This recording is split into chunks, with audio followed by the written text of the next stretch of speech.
स्वागत है विद्यार्थियों आपका। आज दोस्तों वर्गमूल पढ़ने जा रहे हैं, अर्थात वर्गमूल आपको समझ में आया होगा कि हर एग्जाम के अंदर वर्गमूल से रिलेटेड क्वेश्चंस आपको देखने को मिलता जरूर है। तो दोस्तों काफी दोस्तों को कंफ्यूजन होता है कि वर्गमूल आखिर निकाला कैसे जाए, वास्तव में वर्गमूल होता क्या है। सबसे पहले हम याद कर लेते हैं दोस्तों कि वर्ग क्या होता है। क्या होता है वर्ग? आप रेखा गणित के अंदर जो वर्ग पढ़ते हो वो तो पता ही है आपको, लेकिन हम इस थोड़ी गणित में जो वर्ग पढ़ेंगे, वर्ग का मतलब होता है अपने जैसी संख्या का अपने से गुणा। ठीक है, जैसे दो के साथ गुणा जो संख्या प्राप्त होगी वो क्या कहलाएगा? आपका वर्ग कहलाएगा। क्या कहलाएगा? वर्ग कहलाएगा। अपने से गुणा करके जो संख्या प्राप्त होगी, ऐसे लिख सकते हैं, अपने से या अपनी संख्या से गुणा करके, ठीक है, करके जो संख्या प्राप्त होगी वो आपका वर्ग हो जाएगा। जैसे उदाहरण के तौर पे हम दे सकते हैं कि 2 इंटू 2 के साथ गुणा किया हमने तो 4 आ गया। 5 इंटू 5 तो आपका 25 आ गया। तो ये क्या हो गया? आपका वर्ग हो गया। ठीक है, यहां तक तो बात हो गई आपकी वर्ग की। अब हमें क्वेश्चंस बोल रहा है कि आप वर्गमूल निकालो। क्या निकालो? वर्गमूल। तो दोस्तों हमें सभी को एक तरह का पसीना आ जाता है, क्या वर्गमूल कैसे निकाले? ठीक है, 25 है, आपके 36 है, 49 है, 64 है, 81 है, ये सब हम याद रख पाते हैं, बराबर। लेकिन आपके सामने बोल दिया जाता है कि 15,264 का वर्गमूल क्या होगा, तब आप क्या सोचोगे? नहीं निकाल पाओगे। ठीक है ना? तो ऐसी स्थिति के अंदर हम एक ट्रिक के माध्यम से, एक विधि के माध्यम से हम क्या करेंगे? वर्गमूल निकालेंगे। लेकिन वर्गमूल निकालने से पहले आपको कुछ टर्म्स एंड कंडीशंस पता होने चाहिए कि वर्गमूल निकालने के लिए हमें किन बातों का ध्यान रखना बहुत जरूरी है, जिससे कि हमारे जो वर्गमूल निकालना सटीक हो जाए, मतलब हम जो कर रहे हैं वो कभी गलत ना हो। दोस्तों यदि आप हमारे चैनल पे नए आए हो तो लाइक और सब्सक्राइब कर देना। ठीक है, देखो लाइक और सब्सक्राइब करने से दोस्तों आपका क्या जाता है? कुछ नहीं, केवल बटन ही तो दबाना है, और क्या करना है? बटन ही दबाना ना, उससे कुछ नहीं जाने वाला है। ठीक है, उससे कोई फर्क नहीं हुआ। ऐसा नहीं है कि आपके 5 रुपए कट जाएगी, ऐसा नहीं होगा। ठीक है ना? तो दोस्तों हम देखते हैं दूसरा टॉपिक, वर्गमूल, जो हमारा टॉपिक आज वीडियो का था, वर्गमूल। दोस्तों बने रहिए। मैं वर्गमूल का जो कंसेप्ट है आपको मैं दावे के साथ कह रहा हूं, वर्गमूल कभी नहीं भूल पाओगे आप। क्या? वर्गमूल का जो कंसेप्ट है वो आप कभी नहीं भूल पाओगे, ये ध्यान रखना। ठीक है, वर्गमूल होता है कि अपने से जो गुणा की गई जो संख्या आई है उसका किस इकाई, मतलब किस संख्या से गुणा की आपने, वो संख्या ज्ञात करना। किसी संख्या का वर्गमूल वो संख्या है, अपनों से गुणा की गई संख्या बताना है। ठीक है, लिखने की जरूरत नहीं, ये बेसिक है, हम लोग सब लोग जानते हैं। ठीक है, लेकिन एक वर्गमूल निकालने के लिए किन बातों का ध्यान रखना चाहिए, तो वो बातें हमें ध्यान रखनी चाहिए। पहली जो बात आती है हमारी, यदि किसी संख्या के पीछे, दोस्तों याद रखना, यदि किसी संख्या के पीछे 2, 3, 7, 8 हो तो वो कभी पूर्ण वर्ग संख्या नहीं होगी। पहला नियम दोस्तों घाट बांध लेना, ये बहुत इंपॉर्टेंट नियम है दोस्तों। वर्गमूल के लिए आपको पूर्ण वर्ग की आवश्यकता होती है।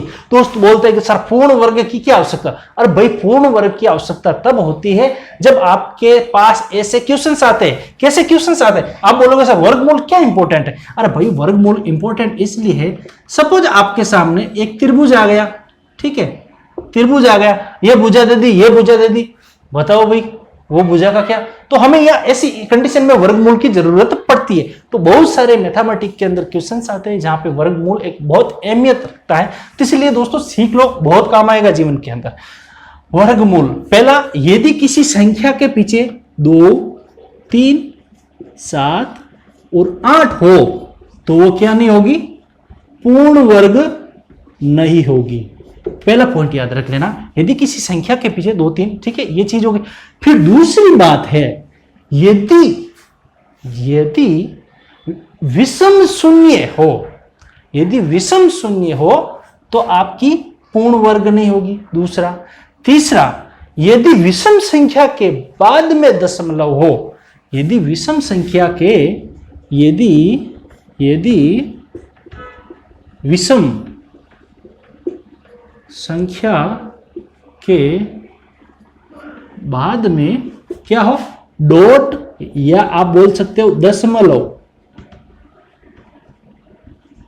या आपका दशमलव हो, तो वो क्या नहीं होगी, पूर्ण वर्ग नहीं होगी। ये 3 नियम तो आप गांठ बांध दो, ठीक है। अब आप सर बोलोगे सर वर्गमूल वास्तव में निकाला कैसा जाए। दोस्तों मेरे हिसाब से वर्गमूल के लिए 2 विधि का मैं रिक्वायरमेंट करता हूं। कितनी विधि का? 2 विधि का। एक जो विधि आती है हमारी गुणनखंड के द्वारा विधि होगी वो, दूसरी जो विधि होगी आपके अनुमान, ठीक है। अब आप लोग बोलोगे सर गुणनखंड कैसे निकाला जाए सर, आप क्या बोलोगे गुणनखंड कैसे निकाला। दोस्तों जिन लोगों को गुणनखंड का ज्ञान नहीं है, अर्थात गुणनखंड नहीं आता कि सर गुणनखंड कैसे निकाला, तो दोस्तों आज गुणनखंड ही सीख लेते हैं, ठीक है। और गुणनखंड सीख करके हम इसका वर्गमूल साथ में निकाल लेंगे, 2 चीजों का फायदा हो जाएगा, ठीक है। कोई भी संख्या ले लेते हैं गुणनखंड के लिए, सपोज मान लेते हैं कि मेरे को यहाँ 56 और 25 का वर्गमूल ज्ञात करना है। किस विधि के द्वारा? गुणनखंड विधि का। तो हमें यहाँ गुणनखंड लेने के लिए मैं यहाँ जगह ले लेता हूं, ये ठीक रहेगा, ये जगह ले ली। गुणनखंड के लिए ऐसा एक डिजाइन बना दो। डिजाइन बनाने के बाद में आपको यहाँ लिख देना है 15,625 लिख दिया। दोस्तों मैं धीरे धीरे पढ़ा रहा हूं ताकि हर विद्यार्थी को समझ में आए, कोई दिक्कत ना हो, ठीक है ना। तो 15,625 को हमें क्या करना है, भाग देना। अब बोलोगे सर किससे भाग देना, हमें भाजकता का नियम निकालना। अब आप बोलोगे सर भाजकता के नियम क्या होते हैं, दोस्तों आप कमेंट बॉक्स में लिखो, मैं भाजकता के नियम के लिए एक विशेष वीडियो बना दूंगा, ठीक है।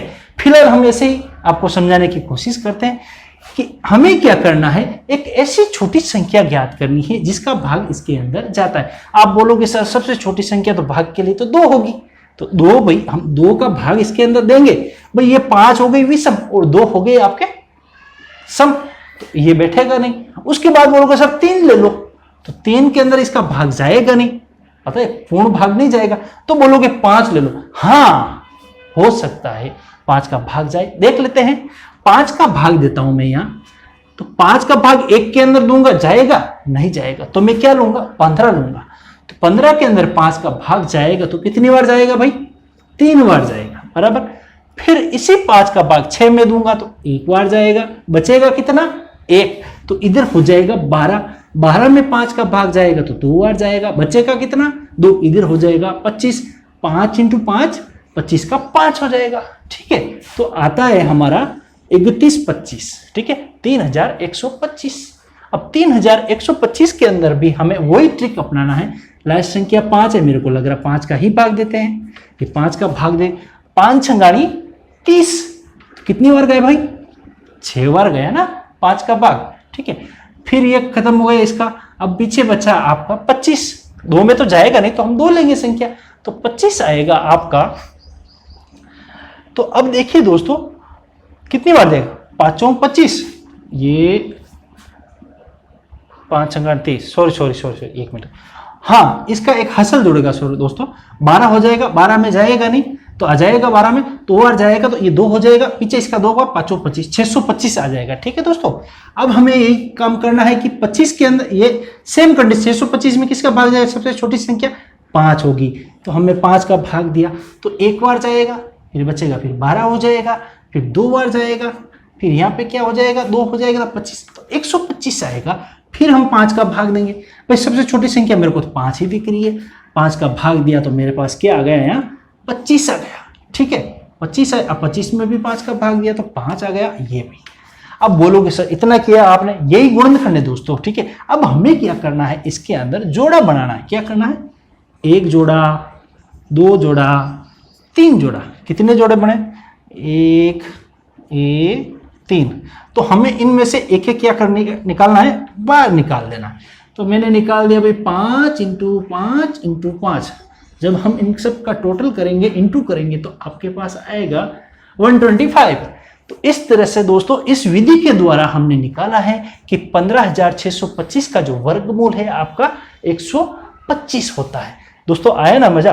दोस्तों एक बार वापस देख लेते हैं मैंने क्या किया, एक वर्गमूल निकालने का एक ट्रिक अपनाया। इस ट्रिक के अंदर मैंने एक गुणनखंड विधि का प्रयोग किया है। गुणनखंड विधि के अंदर जैसे 15,625 का मैंने गुणनखंड किया तो सबसे छोटी संख्या मेरे को जो 5 मिली, तो 5 का जब मैं डिवाइडेशन करता हूं तब मेरे को ये 5 × 5 × प्राप्त होता है। तो इनका इंटू करता हूं तो मेरा 125 यहाँ पे आता है। दोस्तों अब आप बोलोगे सर ये तो बहुत हार्ड है, हर किसी को समझ में नहीं आती है कि गुणनखंड विधि के द्वारा हम गुणनखंड ये वर्गमूल कर सकते। तो बोलो अनुमान विधि। हाँ दोस्तों, यदि आपकी इच्छा है, आप बोलोगे कि सर अनुमान विधि के द्वारा वर्गमूल कैसे निकाला जाता है सिंपल ट्रिक के द्वारा, सिंपल तरीके के द्वारा, तो आप कमेंट बॉक्स में बताइए। मैं इसके लिए अनुमान विधि के लिए एक विशेष अच्छा वीडियो बना के लेके आऊंगा दोस्तों। लेकिन मेरा क्या है कि मेरा जो बनाया हुआ चीज है आपके काम आए, मेरा मेहनत है एक निःशुल्क सेवा भाव के द्वारा आपके काम आए और ज्ञान का प्रसार हो। यदि कोई विद्यार्थी किसी का सिलेक्शन होता है, किसी का एक नंबर भी बढ़ता है, तो वो एक खुशी महसूस होती है, ठीक है, वो हमें महसूस होती है, ठीक है। तो दोस्तों बाय। यदि वीडियो अच्छा लगा तो लाइक और सब्सक्राइब का फिर मैं आपसे रिक्वेस्ट करता हूँ, जरूर करें। Thank you.